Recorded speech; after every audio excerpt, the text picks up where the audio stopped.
xMinds and the Autism Society of Maryland are proud to present tonight's event, What I've Learned About Bullying, Autistic Self-Advocate Stephen Shore Speaks Out.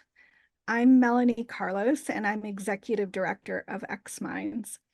First, for the Spanish speakers in the audience, I want to play a recording to give you instructions for finding the Spanish audio channel. Para escuchar esta presentación en español, acá clic en la opción de menú Interpretación y seleccione Español. So I want to quickly mention we are recording this in both English and Spanish, and we'll be making the recordings and presentation slides available to you in a few days. I know we're all excited about our guest tonight, but before I introduce him, I'd like to share a few words about xMinds. xMinds is short for Partnership for Extraordinary Minds. We are a parent-led nonprofit organization. This year, we celebrate 15 years of serving the autism community in Montgomery County, Maryland. Our mission is to collaborate with educators and providers on behalf of parents and autistic students to improve educational outcomes for those on the autism spectrum. To do this, we host a monthly speaker series like this one tonight. We also provide 5 other monthly free events for different parent discussion groups, and we have 1 monthly in-person playground meetup for families with younger children. Our website, xminds.org, is pretty extensive. We are constantly updating it and adding new content about autism and special education. In fact, tonight we are launching a new webpage with resources about bullying. Annie will be including a link in the chat so that you can go check that out. We offer families support in navigating the IEP process. We also offer a free xMinds team consult to parents so they can ask questions and gather input from a collective group. This committee of parent advocates are trained and supervised by a professional educational advocate. We can also put that link in the chat for those of you who are interested in a free consult. xMinds offers many other supports and services, so please check out our website, our calendar of events, and subscribe to our monthly newsletter so you don't miss out. This event would not be possible without xMinds' partnership with our friends at the Autism Society of Maryland. Tonight, we have Suzanne Mason, Deputy Executive Director of Awesome, to share a few words about what they do. Thanks, Melanie. We at the Autism Society of Maryland appreciate the opportunity to partner with xMinds on this webinar series. We're really pleased to have Dr. Stephen Shore with us to share his experience and his wisdom about bullying. It's a difficult subject and one that we hear too much about, unfortunately. So for those of you who aren't familiar with us, the Autism Society of Maryland was formerly called the Howard County Autism Society. We've been serving the local autism community since 1993, so more than 30 years now. Last October, we formally changed our name to the Autism Society of Maryland, and we informally call ourselves Awesome. At the same time as the name change, we officially expanded our service area to include Howard, Anne Arundel, and Montgomery counties. Our main office is still located in Columbia, Maryland, with satellite offices in each county. One of our primary services is information referral, connecting the autistic individuals and their families with resources in the community. We've expanded our staff to include a resource coordinator for each of the counties. We also have a Spanish language resource coordinator who works with Latino families in all 3 counties and the surrounding area. We have a social worker on staff, our family navigator, who helps families with other needs in addition to those related to autism. And finally, we have a special ed consultant who supports families with IEP concerns. In addition to these services, we offer educational webinars like this one. We also offer social events for individuals and their families. These events give the families the opportunities to connect with one another and learn about resources from each other, because as many of you know, some of the best sources of information are other parents and families.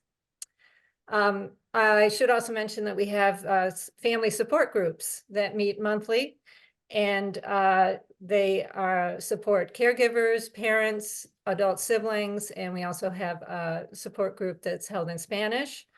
All of these services we provide at no cost to those who contact us and attend. We have a number of special initiatives. Our autism hiring program helps match employers with autistic individuals who aren't served by other programs. The autism hiring program is currently serving residents in Howard, Montgomery, and Anne Arundel counties and sort of that surrounding area. And we hope to expand into the Baltimore area later this year. So as you can see, Awesome is committed to supporting individuals throughout their lifespan, from birth to retirement and after. And so I invite you to visit our website to learn more about our services. And I also invite you to join us at one of our events or activities that we're having to celebrate Autism Acceptance Month in April. So I hope to see some of you out there. And thanks for attending this webinar. All right, back to you, Melanie. Thanks. Thank you so much, Suzanne.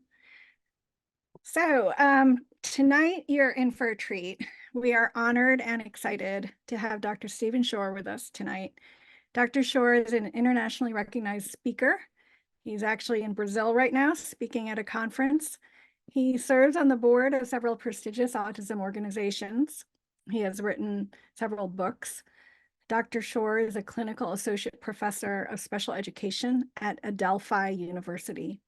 He also happens to be autistic. He did not speak until he was 4 years old, so he brings empathy and firsthand experience to his work. We asked him to be here with us tonight to share what he has learned about bullying and autism. This is the kickoff to an entire spring series dedicated to the subject. Just before I hand it over to him, I want to let you know that you can write your questions in the chat for Dr. Shore at any time, and our moderator, Sue, will be reading them out loud when we get to the Q&A break. Thank you so much for being here tonight, Dr. Shore. Great to be here with xMinds, and awesome. I like that. Awesome. The rebranding, renaming of the Autism Society affiliate. That's really good. And we're here to talk about bullying. Unfortunately, we have to talk about it because there's way too much of it going on.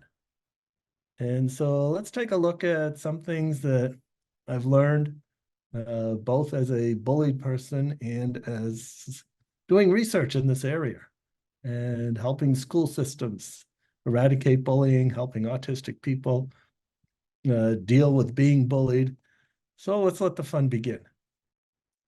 And it begins with an exercise. If you have a spare piece of paper, I encourage you to rip it out of your notebook if that's what you have, or whatever it is. If you just don't have a piece of paper, then go through this exercise. I'll go through this activity in your imagination. So the first thing that you'll do is you'll take that piece of paper and you'll crumple it up into a ball. Stomp on it. Really mess it up. Don't rip it, but really go at it. So you do that for a few moments. And then you take that piece of paper and put it on your desk. You unfold it. You smooth it out. You observe how it looks, maybe a little bit like the background. Observe how scarred, wrinkled, and dirty it is. Even apologize to the paper for what you did to it. How sorry you are for what you did. And then as you note the condition of the paper, how does it look? Can you return the paper back to what it was? And how does this exercise that you've done, either in real life or in your imagination, relate to being bullied? And no matter how hard you try, you could probably even use an iron, paper is never going to be the way it was. And likewise for bullying. Bullying has a lifetime effect on the person being bullied, and things are never the same. And that is why it is so important to recognize bullying when it occurs and prevent it, stop it when it does occur, and even better, prevent it from happening in the first place. So we'll take a look at how we can develop an awareness that bullying is existing. What are the signs that you'll see in your children or the autistic person you support? When recognizing it, that it occurs, what are you going to do about it? What are some strategies? And what are some things that can be done that you'd want teachers to do?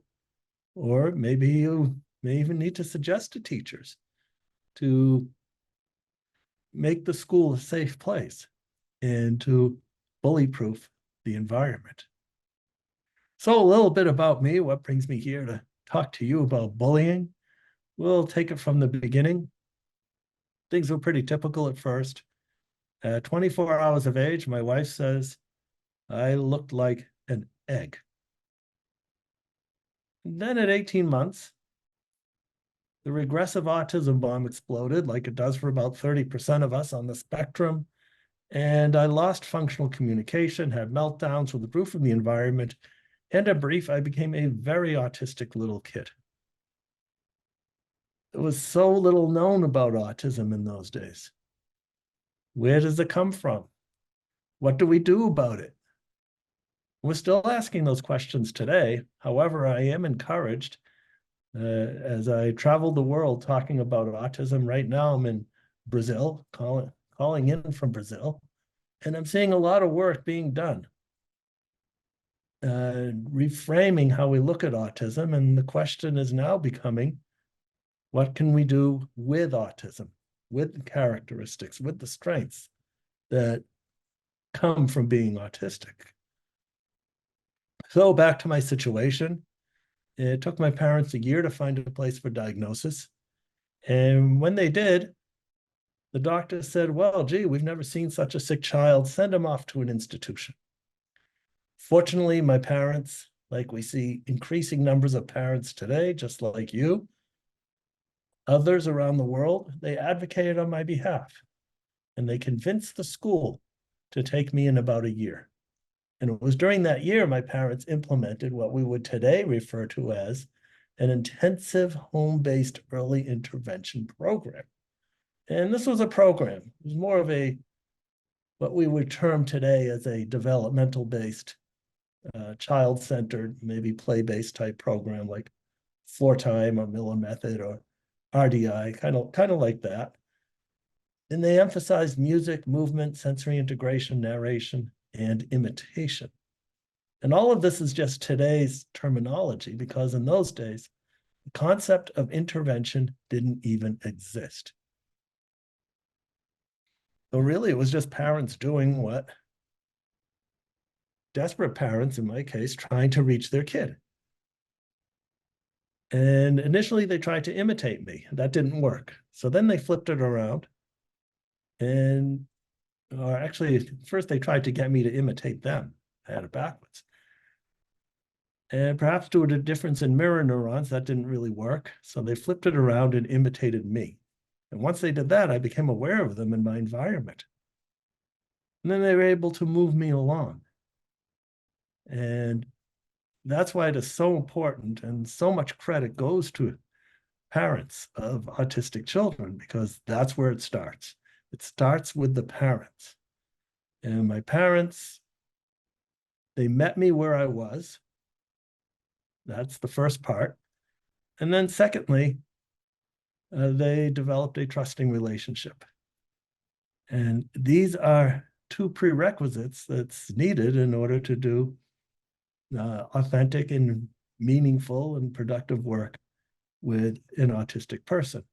And that trusting relationship is so important because you want your child, if they're being bullied, to be able to go to you and express their concerns and not feel that they might get punished or yelled at or discounted. And that's why it's so important to develop that trusting relationship, which they may not find in a school system. So with the work my parents did, speech began to return at age 4. And I entered the school that initially rejected me. I believe we have the technology, we have the know-how, we have the wherewithal so that we can turn away from the closed doors of deficit disorder and disability and look at the open doors of ability. And rather than autism being a bomb, autism becomes, you might say, the bomb. We match strengths and interests, abilities to school, and later on opportunities for employment. So here I am at age 4. I entered the school that initially rejected me. I got reevaluated. Instead of being considered as psychotic, I got upgraded to neurotic. So things are moving up in the world. I discovered the wonderful world of watch motors. I was found by my parents at age 4 taking apart a watch with a sharp knife. I'd pop open the back, extract the motor, remove some of the gears, spin them around, and then put it all back together again. The watch still worked, and there weren't any pieces left over.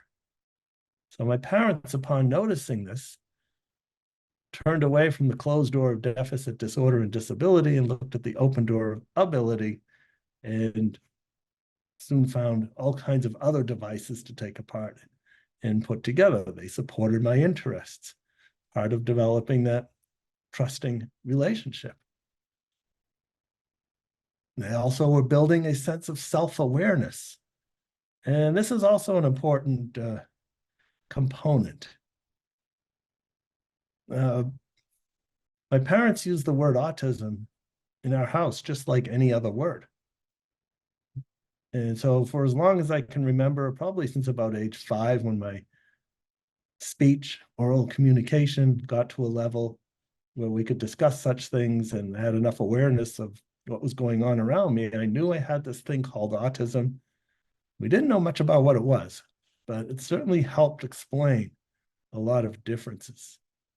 And it's important for children, people, to know that they're autistic, and you could expand that to any other condition that a person might have, because with this information, that empowers the individual to work with their characteristics as opposed to against. So things are moving along pretty well, and then it's on to grade school. Grade school kindergarten, regular school kindergarten, where I was a social and academic catastrophe. You know what happens to people who are different in school? This is what we're talking about in this presentation. There was a lot of bullying. Teachers really didn't know what to do about bullying in those days. They would give me the advice, like advice such as, well, ignore the bully, or you got to stick up for yourself. And we now know today that is not the right way to address the situation. Why would you put most of the effort in correcting a situation on the person who has the least amount of power in a social situation? And that's a defining component of bullying, an imbalance of power. I was also somehow fascinated by the letter B, and I guess repeating the letter B over and over again didn't endear me to my classmates. However, fortunately now we know a lot more about both helping regular education students understand their autistic classmates, and then the other way around too, helping autistic people better get along with their other classmates. Academically, I was about a grade behind in most of my subjects. I spent most of my time in the back of the room, just reading my favorite subjects. I get all the books on astronomy or weather or earthquakes or music or dinosaurs, whatever it might be, read them all, take notes, copy diagrams, and then put them back. And sometimes I'd even wonder if there was more to school than just reading my favorite books. And I think what it translated to is that teachers didn't quite understand me, and I wasn't a behavior problem, so they just left me to my own devices. Probably it was for better rather than for worse back then. However, unfortunately, they also left me to my own devices related to bullying. So how much bullying is there? Let's take a look.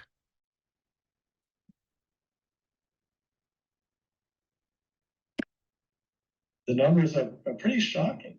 There's some research done. This is research based in the United States, but I think it probably generalizes fairly well.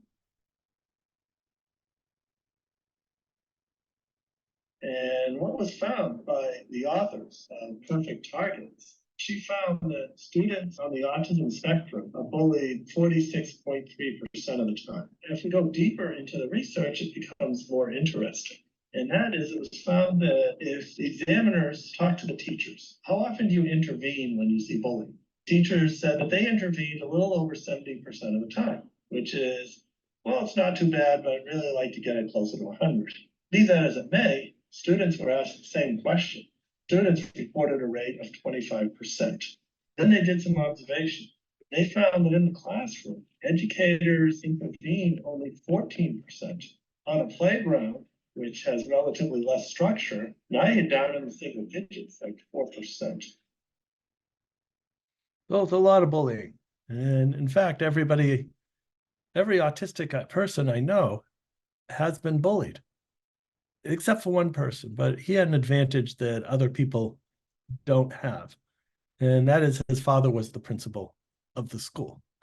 So for those of you who learn better by reading text, here it is. Here are these statistics. And bullying is particularly challenging for us autistic people because we're often challenged in the areas of communication, social interaction.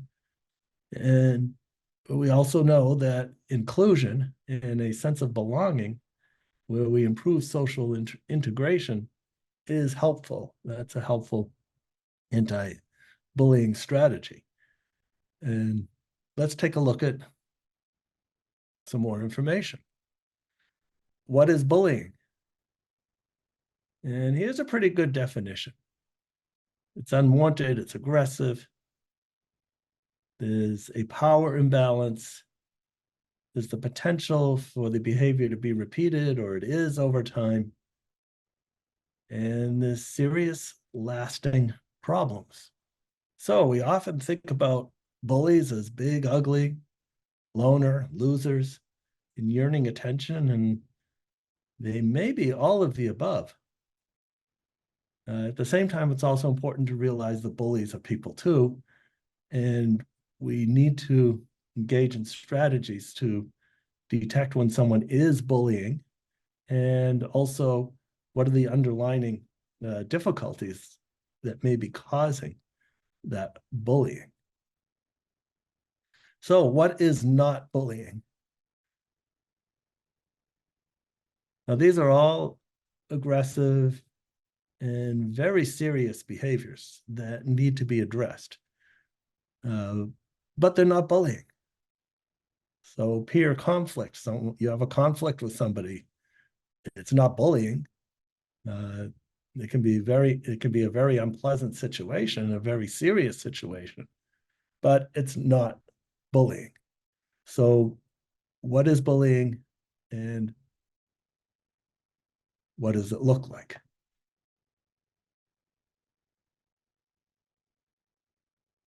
There are 4 major categories of bullying, which you see in school and you see in other situations.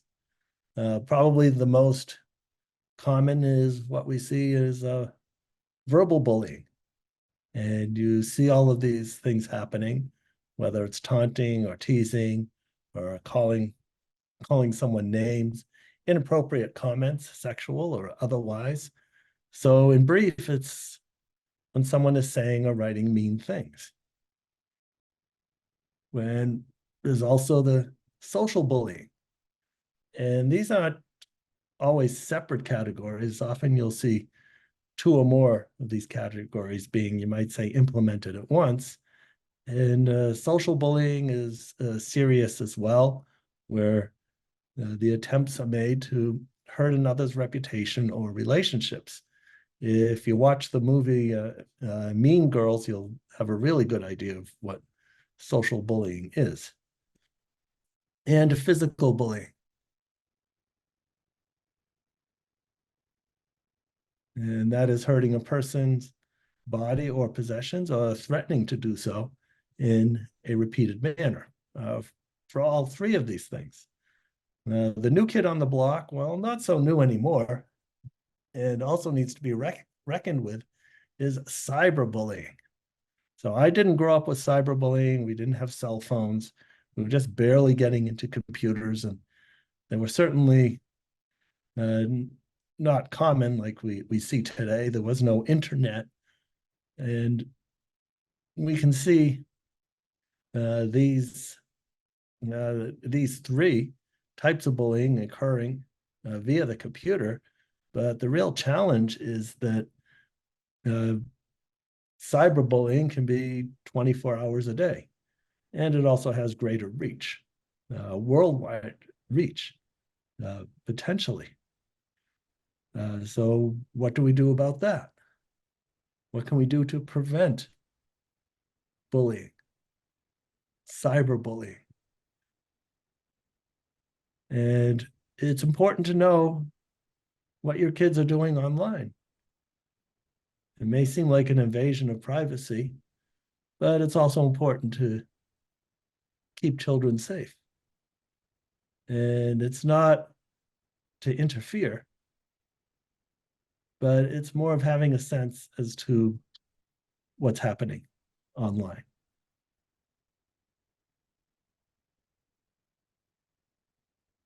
So how do we do that? You'd only use their password in the case of an emergency. Following a friend, child on social media, or having another trusted adult to do so. And again, being that safe person, being the person that they can confide in, and if it's not you, then someone that they can trust, and they won't be at risk of your taking away their computer or cell phone. And what is most key is safety. Mm-hmm. So often we find that people don't ask for help when being bullied, because the person, as you see here, will feel helpless or weak.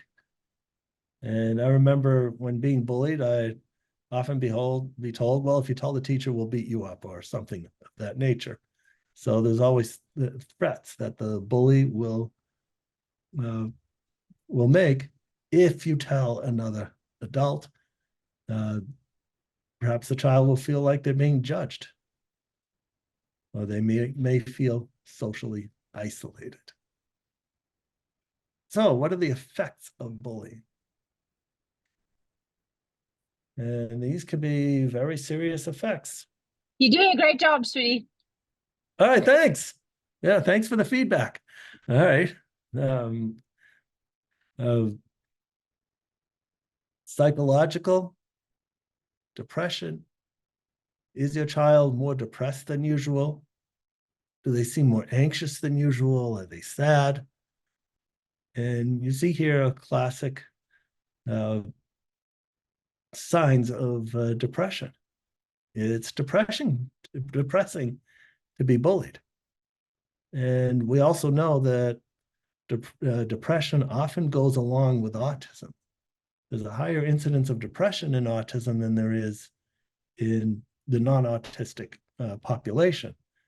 And I think one thing to consider is what would the rate of depression and anxiety be in the typical population if typical people had to deal with all the challenges that us autistic people have to deal with in terms of social interaction.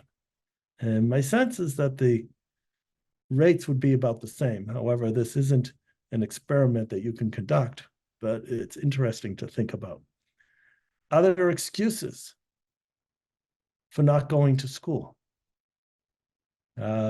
Anxiety and depression can affect one's health, can affect one's immune system.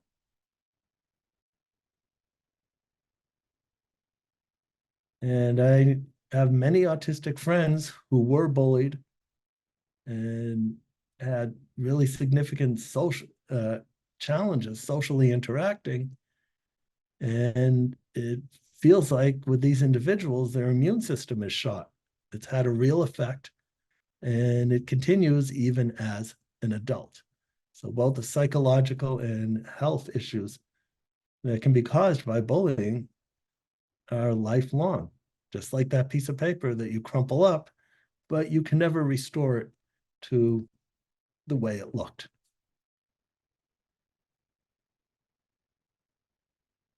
Bullying also can decrease academic achievement. So especially if you notice a change in academic achievement, then that's something that you'll want to look into. There's also, with the increase in school shooting cases, it doesn't happen often, but when it does happen, we often we often find out that there's a history of being bullied. And there's a sort of retaliation that goes on. Not that it makes retaliating in this manner correct, but it does put into sharp relief some of the effects of being bullied.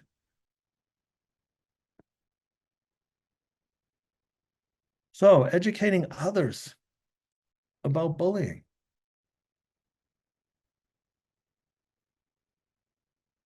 So it's interesting to note that before children get socialized to discount differences resulting in bullying, what are the responses of children who are asked about each other's differences?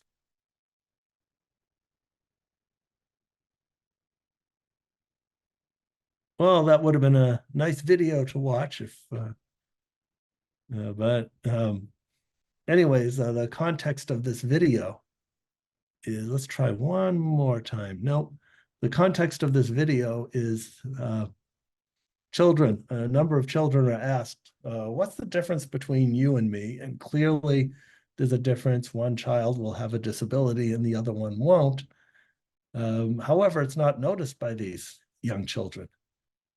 And they talk about their differences, focusing on, well, somebody likes peas and the other person doesn't like peas. Or somebody lives at the top of a hill and somebody else lives at the bottom of a hill. Someone has long hair, someone has short hair, things like that. And that is, ideally, we would want to keep children and keep all of us.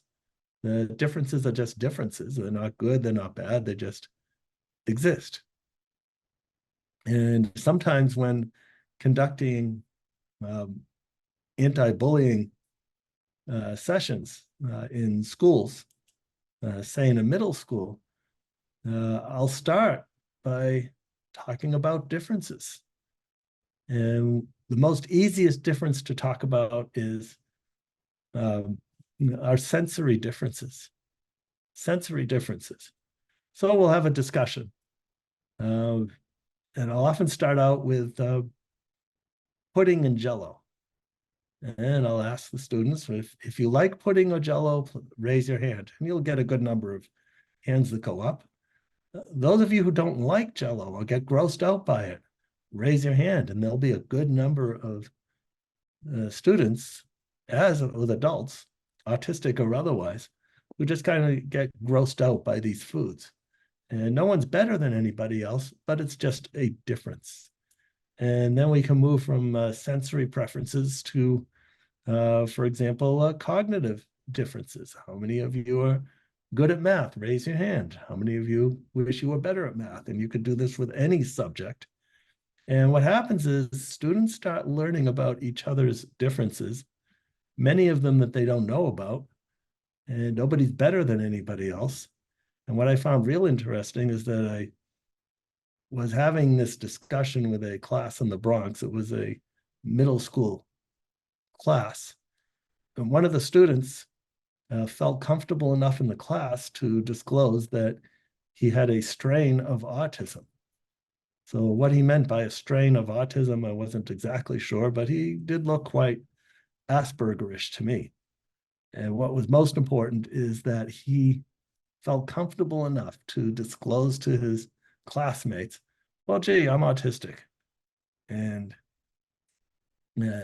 with this information, you might say information is power, and it was very helpful.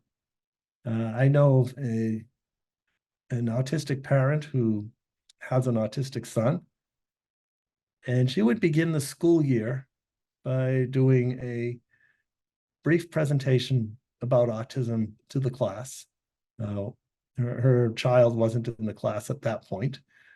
And then describing or disclosing that her son is autistic, and if he, these are the reasons behind his behaviors when he does these certain things, and you can be very helpful to him if you do the following.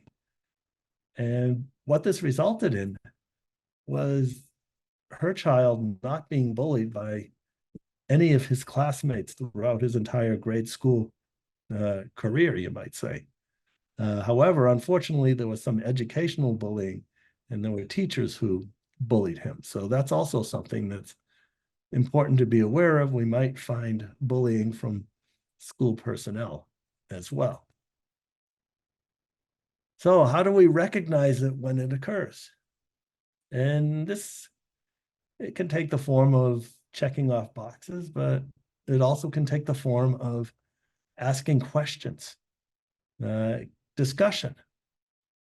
What if a classmate said to you, and it could be any one of these questions, you can discuss them all or some of them, and then talk about why this is bullying or is it not bullying? Robert will be your friend if you give him $1.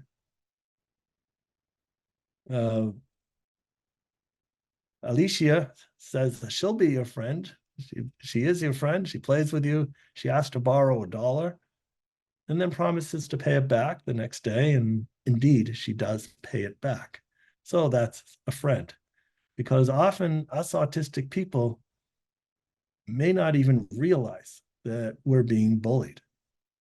And so having discussions as to what bullying looks like for your child can also be helpful. So you can use these questions, or you can come up with your own and help your child determine if they're being bullied in the first place. And discussion like this can be helpful in building trust as well.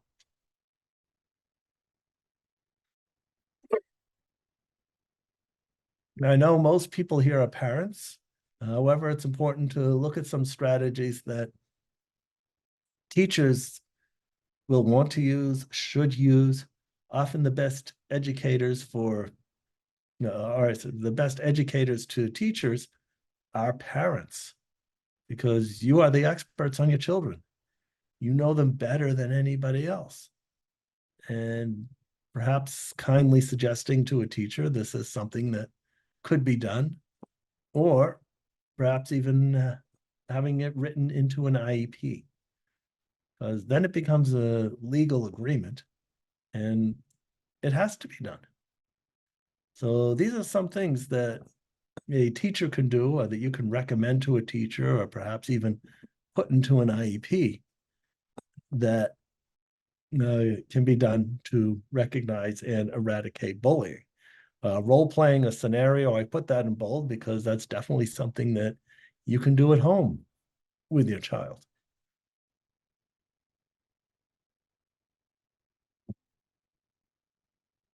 Sometimes putting things into a grid can be very helpful. And what we're looking at is a 5-point scale. And many of us autistic people have challenges making friends, when to recognize when someone's a friend, and what are some things that we need to do in order to become a friend. And in doing so, what are some strategies that perhaps you could even role play with your child?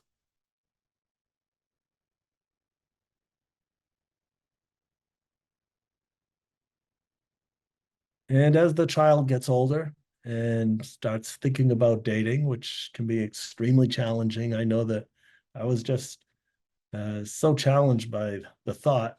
Also, I had really no interest in dating at that time. Recognizing when someone's a friend or an acquaintance or a boyfriend or someone to have an intimate relationship with.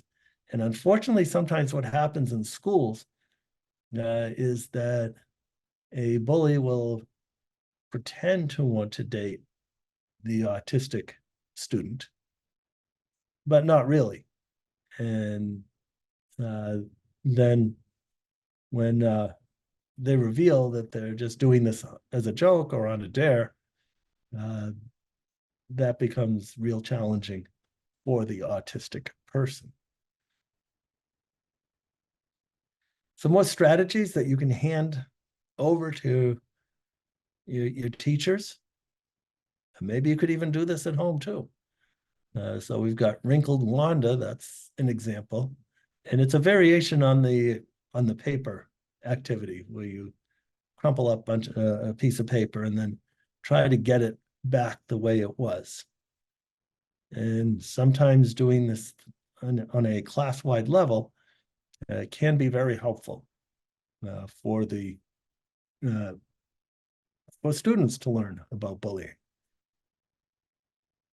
And so first writing, going negative, and then part two, going positive, and how it feels like. How does it feel to write positive comments about someone? Another variation is the toothpaste activity that you can suggest to a teacher, where essentially you can't put toothpaste back into the tube once it's out. And that also emphasizes that when bullying is done, it does a lot of damage, and it's not something you can't take it back or erase it.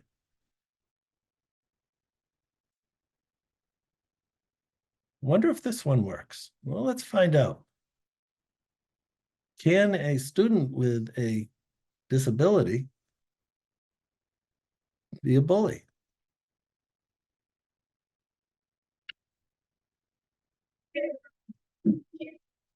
I was always on guard.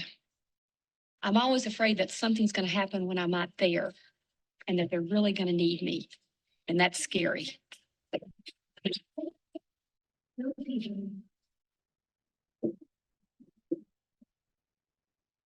I was pretty scared of him because he was pushing people, kicking people, and the class didn't know what to do, so he had strangled me and already pulled my finger back. So I didn't really start off to like him. So this is from the video Educating Peter. It's a good documentary. It was done in the 1980s, so a while ago, in the early days of inclusion. And it's an interesting story of inclusion for a child with Down syndrome.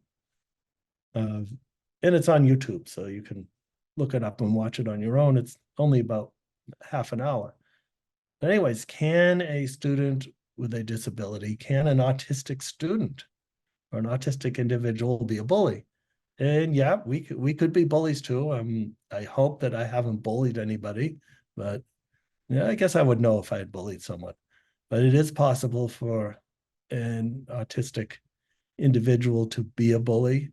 Maybe they've been bullied so much that they think that is how they're supposed to behave. In this case, well, there's a lot of things we don't know. Did Peter, for example, think that this was a form of play because he saw some people roughhousing and there isn't the intent to bully or have a power imbalance? Did Peter think that did Peter have difficulty in communicating? And the only way he knew how to communicate was physically in this nature. If you watch the video, you'll see that he has some verbal speaking ability. Was Peter just playing around and he didn't know better? So these are all things to consider if when determining if bullying it does occur. So when it does occur, getting back to what you might see in someone being bullied, are there physical signs? Does the child try to stay at home? Changes in character? Are their possessions missing or being destroyed? Or is the bully, for example, taking your child's lunch?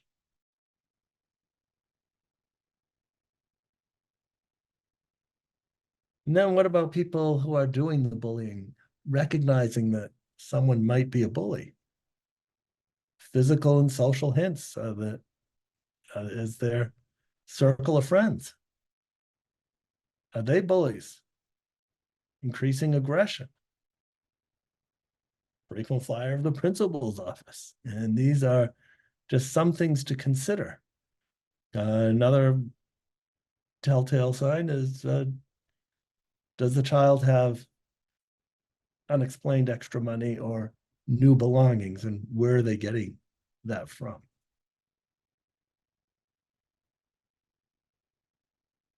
And when it does occur, basically get all your ducks in line. Take good notes. Talking to your child, getting them to open up what might be happening in school. Does the school have a bullying policy? Find out what it is. There are, I think most states in the United States, and Maryland might be one of those states, require school systems to submit their anti-bullying program to the State Department of Education on a regular basis. So it might be good to see if this is the case in the school where bullying is taking place. Talking to people at school, asking them, just like with an IEP meeting or a doctor's appointment, it can often be good to bring another person. If you feel you might be overwhelmed or forget some things, you might have to escalate the situation if things are not being done in school properly. And at times, bullying can be considered harassment. And in some places, that is a crime if you have to go the legal route. So when stopping bullying on the spot, when you see it, maybe you'll see it in the playground as you're walking past school or you're picking up your child.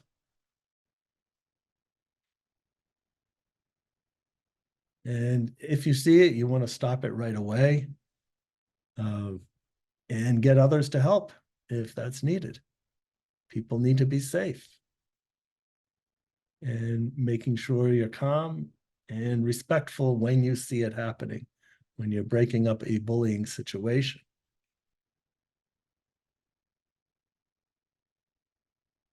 Bullying is not something to be ignored. And it's something that you need to look into further, but perhaps not at that particular time, but it's definitely something to look at afterwards, after you've broken up the situation.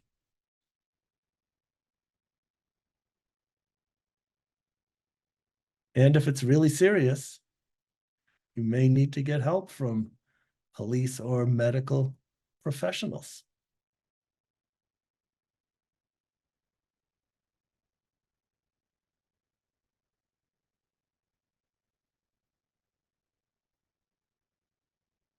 So it's important to lead by example, expecting the teacher to do the same, or everybody in the school system.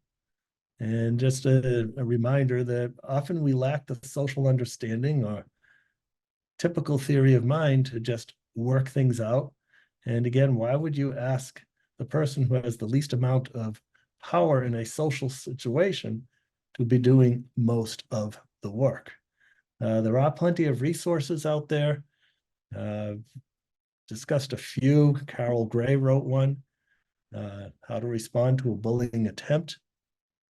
That can be helpful to you, it can be helpful to your child, if it's something that they can read. Integration, a sense of belonging is important. There's many ways to do that. And also, it's possible there might be bullies within these programs. So you got to watch out for that too.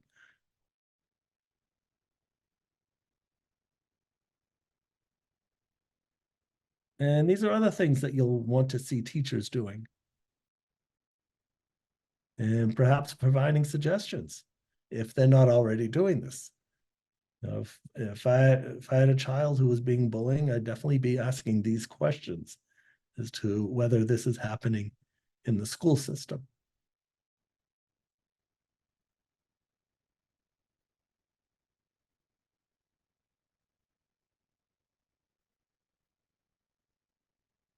So these are some strategies that can be helpful in dealing with the bullies, both students who are being bullied and those who do the bullying. And we can also arrange for you to have these slides. So I'm happy to share these slides. This material is meant to be shared. That way you don't have to write them all down.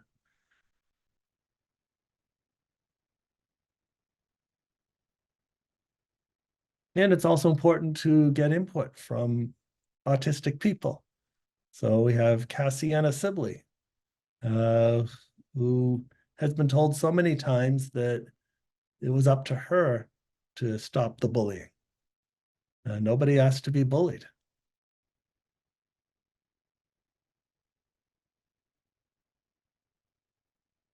Restorative justice, involving the ex-bully in making amends or restitution. These are some things that could be done to prevent bullying from happening again.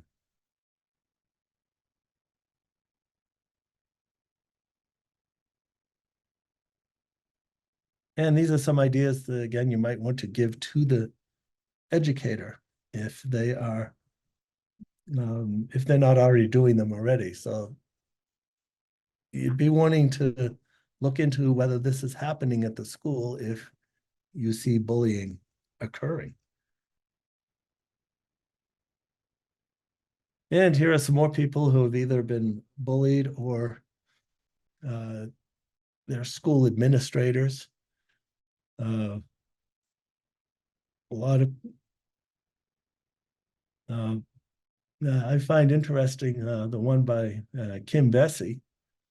Start with creating a culture of tolerance for others' differences.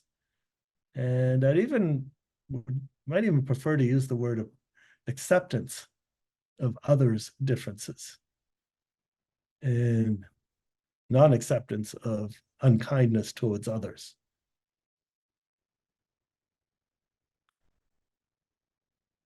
And so these are just some of the things that come to mind when I think about bullying, recognizing bullying, preventing bullying when it occurs.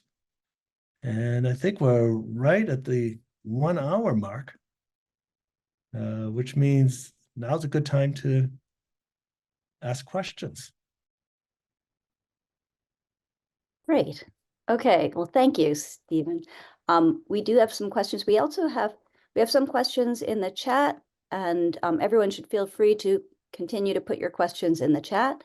We also have some questions that people submitted when they first registered, so we have plenty of questions. So to get started, the first question we had is from someone who says, while bullying is a huge problem among autistic people, articles that talk about bullying tend to talk about marginalized groups, but not so much about autistic people. Is there anything that can be done so that autistic people are talked about in these articles?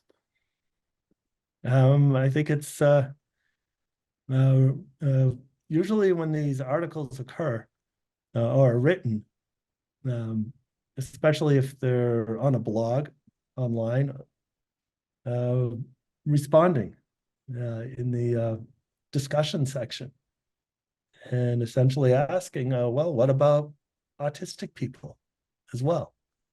People with disabilities as well. And if it's a discussion, a live discussion, interjecting a comment like that during the discussion, perhaps writing to the author and to make them aware that bullying is a serious problem for autistic people. So that's what comes to mind. Yeah, those sound like good ideas just for raising awareness. Right. All right. Another was a somewhat specific question. When you were speaking about the classroom-wide strategies, you mentioned that role playing would be something that could be done in a classroom. And one person asked where they could find those role plays that you mentioned. All right. So some of them, role playing is, you might find them in the Carol Gray book. Otherwise, you might, role playing is something pretty much that you develop on your own. I haven't seen that much in terms of potential role playing, creating situations for role playing. However, there is a lot written about bullying and grabbing one of those situations, perhaps even those questions. And I did see in the chat somebody asked where they could get those discussion questions. And again, they're on the, they'll be shared with you when the slide deck is shared with you. And every one of those questions can be turned into a role-playing situation. It could be done at home, or it could be done in school. All right, sounds good. Thanks. Now this is a question that doesn't seem to be particularly about bullying, but I'll just throw it out there in case you have a thought about it. Is someone autistic, or do they have autism? Oh, that's a very good question. Do we use what is known as identity first language, autistic person, or person first language to respect the individual as a person who happens to have something? And the reason why I use both, leaning towards identity first, is that most autistic people, and I say autistic on purpose, identify with being autistic. We don't see it as something bad. It's part of our identity. It's not the whole identity. And so we're autistic, just as the people in the country where I am now, they're Brazilian. They're not people with Brazilianism. If you're a citizen of the US, then you're, well, you get called an American, but I think that might be overdoing it, because here I am in South America and Brazilians are American too. But you get the idea. Several years ago at a large ASA conference, I got about 100 autistic people in a room and we discussed this. And there was very interesting discussion. One person said that they didn't see that autism was bad and it affects everything they do, but that's not all they are. So they just considered themselves as an autistic person. Another person said autism wasn't something that they could put into a bag and they held up their knapsack. And then hopefully I don't forget my bag of autism before I leave. And then another autistic person, or perhaps I should say person with autism, because that's how they prefer to be referred to as, respect their humanity first, who happens to have something. And then somebody else responded to that saying that if we consider autism as an extension of the human gene pool, then we're just as human as the next person. And it just went back and forth like that. And the vote came down to about 80% in favor of identity first language. And so I think the best thing to do is when you're unsure, just ask the individual. We also have a history from the deaf community. There are many deaf people who refer to themselves as being deaf, as opposed to having a hearing impairment. And then you have some other people with hearing impairments who want to be referred to as having hearing impairments. So yeah, it's a good question and definitely worth discussion. And there'll be more discussion on that. Okay, well, that's helpful. Okay, back to the bullying topic. One question here is, what can you do when teachers bully your kid,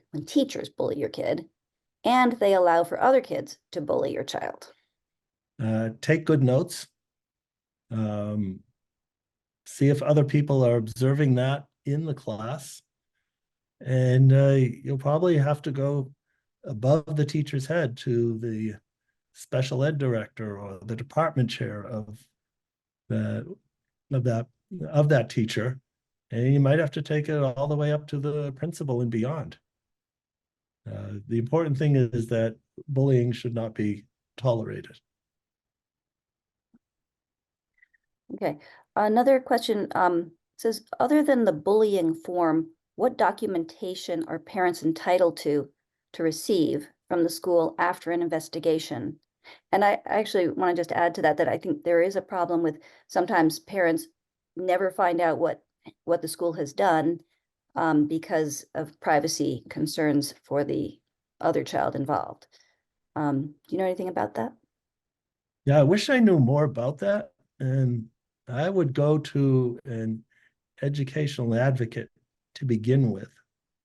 Maybe even start with an internet search. Not that the internet has all of the answers, but it can often be good for getting a background, a general sense of a situation, and then taking it up with an experienced advocate or even a lawyer if you need to continue looking for this type of information, because the laws will be different in a district by district basis.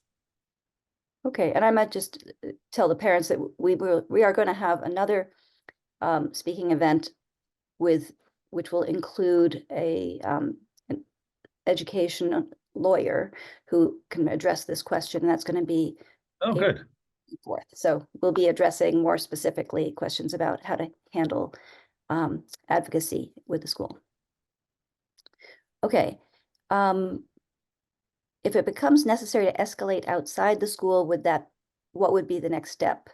And you may want to defer on that too. Yeah, well, in consultation, because differences there's great diversity in situations. So what I would do is I'd start out with an educational advocate. Where's the best place I should go? Finding a parent support groups. Is there another parent who has experienced this situation, and then what did they do? You might not do the same exact thing as them because your situation might be different, but it does give you a sense. Even going over to if it gets real serious, to the police station, the local police station, and talking to them. Yeah. Okay. So here's a question. One of these parents says, bullying is traumatic. How can we help heal bullied youth? And there are a couple of questions along the same lines that came in before with people's registration, like how to overcome memories that make us feel so bad. Oh yeah, I mean these memories are terrible and they can haunt a person throughout their lives. Being able to talk about these memories is a great help. Going to a qualified counselor of some sort, a psychologist, social worker, whoever it might be, who understands autism and bullying. Sometimes CBT can be helpful, cognitive behavioral therapy, and what that does is it helps the person reframe ideas and thoughts that they have. All right, here's a different question. This is something I've wondered about. Does greater neurodiversity awareness help reduce bullying?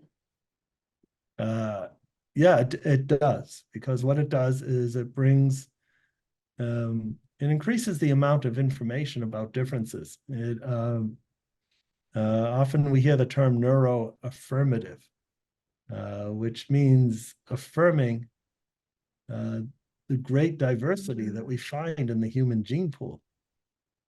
And autism is just a part of that. Other learning differences are part of that. And I think the more that we can bring that out in school curriculum, the better off we'll be. Okay, that's good. So thinking back to starting high school, this parent asks, what was a major thing that was important to do if you were facing a major transition? So if a family is moving or a child is going to a new school, do you have suggestions for what a family can do to help with that transition and to avoid getting bullied in the new place? One, I'd learn as much about the school as possible. Two, I'd see where the student can engage in their favorite activities or interests. So for example, a student who plays in the band in the school they're traveling from, let's get in touch with the band director right away and get them involved in the music department in the new school. And that holds true for any other subject that might be of interest. Sounds like good advice. Okay. Okay, there are several questions that came in about the difficulties of getting a child to actually tell the parent what's been going on when a parent starts to suspect that their child is being targeted. One person says, my 11-year-old daughter internalizes, especially when very distressed, and language is difficult to access. I'm concerned she may not be able to disclose bullying if it happens. Any tips on signals or how to respond? So I think this is something, especially with non-speaking children or minimally speaking. Yeah. So non-speaking people, for the most part, can communicate, but it's in other ways. And it could be through drawing.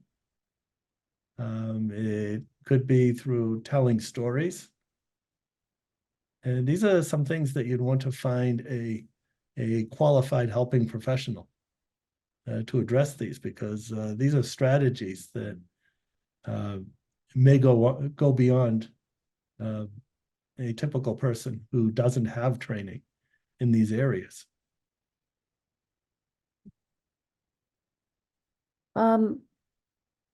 Several parents asked questions along these lines. How do we help autistic kids when they misinterpret the intent of another child, either as being benign when it isn't or as malevolent when it isn't?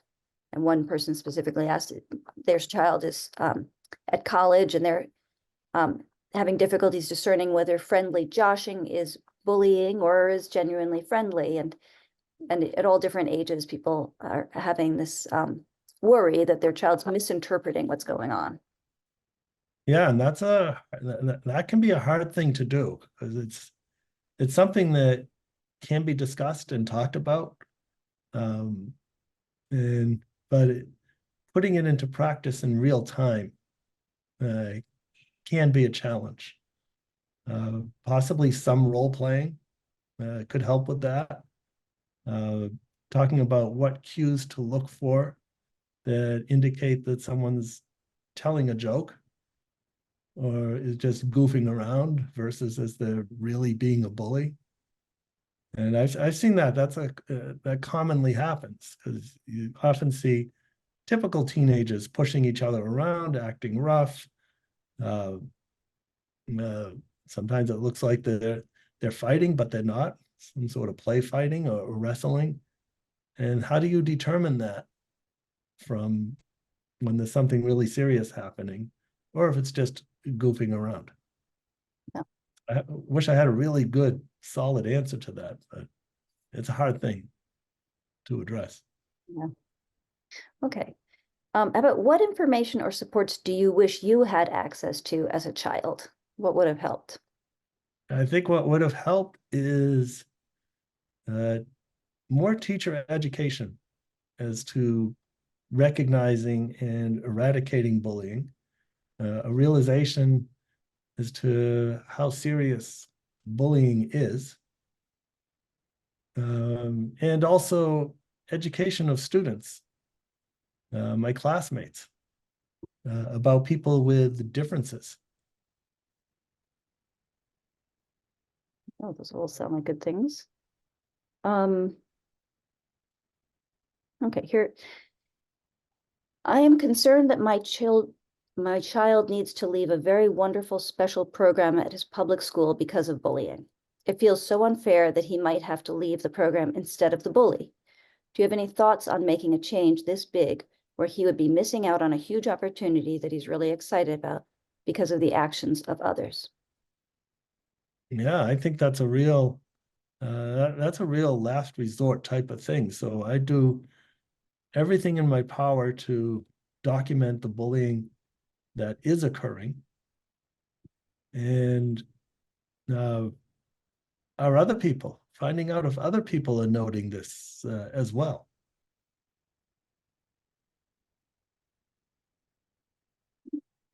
Yeah, a pretty terrible situation.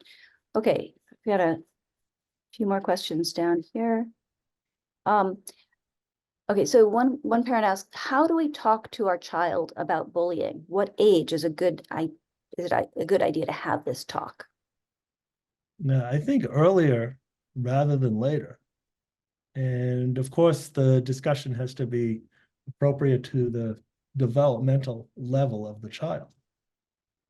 So, for some children, depending on the developmental level, it may be taking note of when other people say mean things to each other or do mean things and recognizing that. And sometimes even going on YouTube and finding examples of where bullying might be taking place and then discussing it. And also finding examples of where roughhousing that might look like bullying if you don't understand what is happening is taking place, and how do you differentiate between the two? Okay, so there isn't a specific age, maybe just all different ages, but it's a different talk depending on what their age is. Right, it's like disclosure. I mean, I think the earlier the better. The 6-year-old, for example, who had a meltdown yesterday because the bus was late. There may be a discussion about how people's brains work differently, and your brain is what allows you to do all of these wonderful things, whatever the strengths might be, taking apart watches, for example. But it's that same brain that can also make it hard when unexpected things occur, like the bus is unexpectedly an hour late, and your sister has a different brain and it allows her to do these other things. So that's what I mean by making it developmentally appropriate. Right.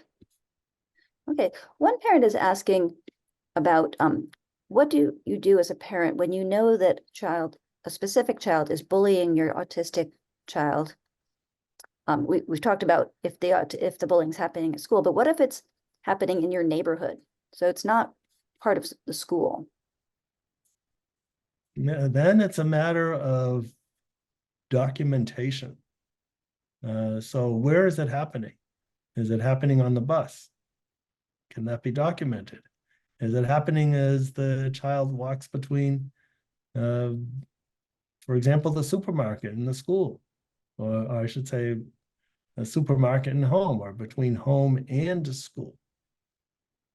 And can that be documented? And you find someone else who might have seen it, or if you can get off of work, seeing if it's happening and documenting it. And once you've documented it, Then it's time to go to, I'm not sure how much responsibility the school has, because I've heard different things from different sources, that maybe the school has responsibility if the student's on the way home from school, for example, and if it's a student in the school. So that's something that I'd go back to an educational advocate to find out more about it. If it has nothing to do with the school, then maybe that's harassment. And is that illegal? And maybe legal action has to be taken. yeah. Okay, well, we'll hold that question until we speak with the lawyer on April 24th. Definitely a lawyer question. I might come in for that one so that I can learn too. Yes, absolutely, you're invited. Thanks. Okay, so one parent asks, how do we differentiate bullying from other mean behavior? And you did touch on this, but maybe you could review it. Yeah, I did touch on that. And as we think about other mean behavior, for example, bullying is not, or I should say, a peer conflict. You took my pencil. No, I didn't take your pencil. And it goes back and forth, and maybe it ends up with the students pushing each other around. That's not bullying. That's a conflict, and maybe some conflict resolution strategies are needed. Bullying is not a conflict. So that type of strategy wouldn't help with bullying. And that's just one example. Other types of things that we see, maybe the initiation of new group members, and that involves being embarrassed or engaging in dangerous activities, otherwise known as hazing. That's a whole area of behavior that needs to be addressed. But again, it's not bullying unless it's that group, whatever it might be, is ganging up on a particular student on a repeated and regular basis. Then that could be bullying. So sometimes it can be subtle. Gang violence, for example, is very serious, but it's not bullying. Yeah. Because sort of an abusive relationship might be more the way to think of it when it's bullying rather than conflict between equals. Yeah, that could be a good way to look at it. Okay. And there's as you said, that there's this imbalance in power, or at least perceived imbalance in power. Right. That's part of it as well. Okay. So one person asks specifically, if their child is being bullied, how do they know whether it's better to go through mediation, or I assume they mean also the processes, was talking with the school counselor and all that, good school guidance counselor, versus just avoiding the bully? Again, it's situational. Although I'm really tempted to ask, why should your child have to skulk around school avoiding somebody who's a bully? And shouldn't we be addressing the bully directly? Yeah, but I'm sure a lot of people would be, or their child would be afraid to have that kind of confrontation. And if they think they can just avoid it, that's an appealing option. It can be. It depends on the situation. if it's taking, for example, large parts of the school out of bounds, you might say, or where the person is not afraid to be, then that's a problem. And there should be sufficient support for the, you get in trouble when you say should, but anyways, I would expect a school system to support the child who's being bullying, and perhaps even having a mediated confrontation. So in other words, the bully and the bullied person are in a room with a supportive person. Yeah. So here's, I think, maybe our last question. Right. And I think it's someone who brings up a lot of things that we've already talked about, but I feel like the principal isn't supporting my concerns. Every time my son is bullied, she makes him sit down with the bully and talk about what happened. He feels like he's in trouble, and I'm not permitted to know the consequences the bully faces. How can I make sure my child is being helped when it feels like he's being gaslit and the bully keeps getting protected? Yeah, that's something that, yeah, that's a tough situation. And I sense that the parent has talked with the principal, Yeah. and doesn't seem to be getting anywhere. And now it's time to talk to the superintendent of schools. So in other words, escalating it. Yeah. Okay, well, some of these very specific questions about how to handle it in school may be more questions for a lawyer, which, again, this is a whole series. This is our wonderful kickoff with Stephen. But there will be more opportunities for questions as we go on. Stephen, thank you so much. Oh, it's been my pleasure. I think if anybody has another question, they need to get it into the chat soon, or I think we're gonna wrap things up. Yeah, and I'm happy for people to email me if they have questions. That's nice. Wonderful. Okay, Well, Melody? thank you, Sue. Thank you. Oh, my Dr. pleasure. You know, this has been so helpful. And this, again, is a kickoff to an entire series this spring that we're dedicating to bullying and autism. And we can't think of anyone better to help us start this exploration of this important topic. So thank you. Well, I'm honored to be the kickoff. I would like to invite everyone before you leave to complete a short 3-question feedback form. And to get to that feedback form, use the link. Annie just put it in the chat, so you should be able to find it there.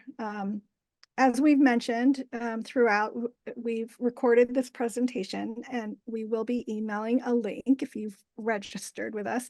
Otherwise, you can check our YouTube channel, and there is a link to our past events page on our website. I just want to say April is Autism Acceptance Month. So next month we have a lot going on, a celebration in Annapolis with the autism community and elected officials. April 24th is the next event in our anti-bullying series. Again, it's co-sponsored with the Autism Society of Maryland.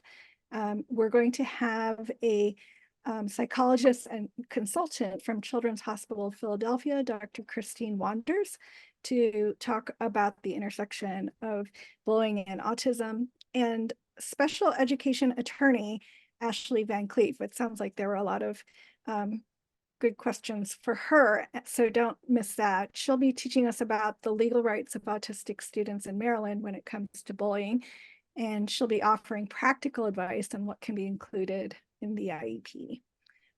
Just a quick glimpse of May, because we have a lot going on at xMinds. We have a comedy club fundraiser on May 3rd and May 4th. In Gaithersburg, a teen party, which has a Star Wars theme on May the 4th. Find out about all these events on our calendar. Some of these are being planned right now. So if you don't see something, reach out to us. We'll make sure you get linked up. I just want to say another special thanks to our partners, the Autism Society of Maryland. We couldn't do this without you. And thank you so much, Dr. Shore, and everyone who joined us tonight. Have a good night. Bye-bye.